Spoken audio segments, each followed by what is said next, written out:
भगवान शिव और माता पार्वती की प्रेम कहानी भारतीय पौराणिक कथाओं में सबसे पवित्र, गहन और प्रेरणादायक मानी जाती है। इस कहानी की पृष्ठभूमि माता सती के त्याग से शुरू होती है। जब प्रजापति दक्ष सती के पिता ने भगवान शिव का अपमान किया तो माता सती ने उस अपमान को सहन न कर पाने के कारण योगाग्नि में अपने प्राण त्याग दिए।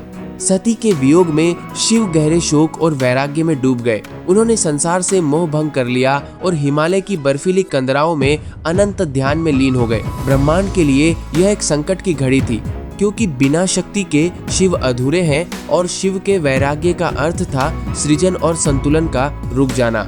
माता पार्वती का जन्म और अटूट संकल्प ब्रह्मांड को पुनः संतुलित करने और शिव को उनके वैराग्य से बाहर निकालने के लिए आदि शक्ति ने पर्वतराज हिमालय और मैनावती के घर पार्वती पर्वत की पुत्री के रूप में पुनर्जन्म लिया।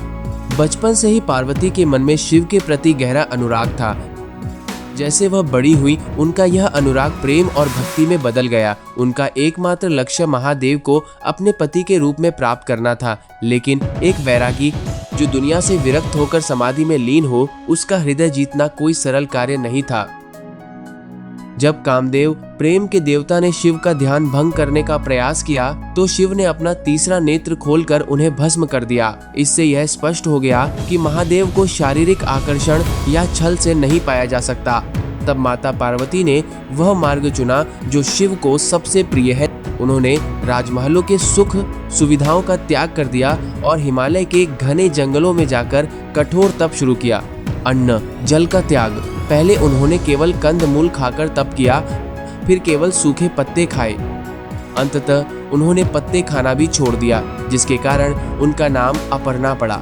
सर्दियों में ठंडे जल में खड़े होकर और गर्मियों में पंचाग्नि 5 तरफ आग जलाकर के बीच बैठकर उन्होंने वर्षों तक महादेव का ध्यान किया।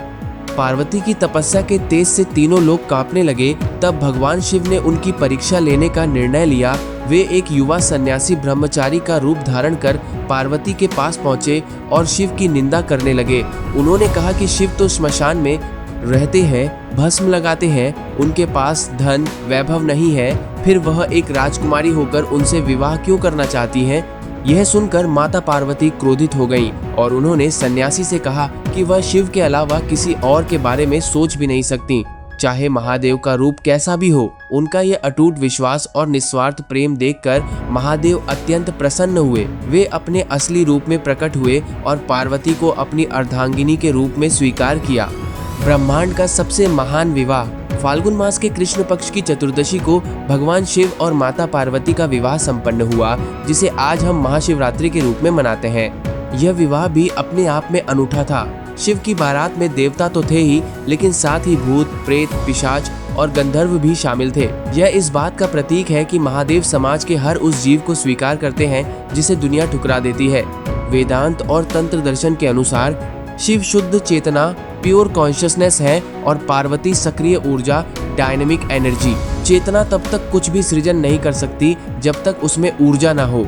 अर्धनारीश्वर स्वरूप शिव और पार्वती का मिलन यह सिखाता है कि पुरुष और स्त्री एक दूसरे के पूरक हैं। महादेव का अर्धनारीश्वर रूप इसी समानता और पूर्णता का प्रतीक है। महादेव और माता पार्वती की यह कथा हमें सिखाती है कि सच्चा प्रेम केवल भावनाओं में नहीं बहता। इसके लिए त्याग, धैर्य, खुद को तपाने की क्षमता और अपने लक्ष्य साथी के प्रति पूर्ण समर्पण की आवश्यकता होती है।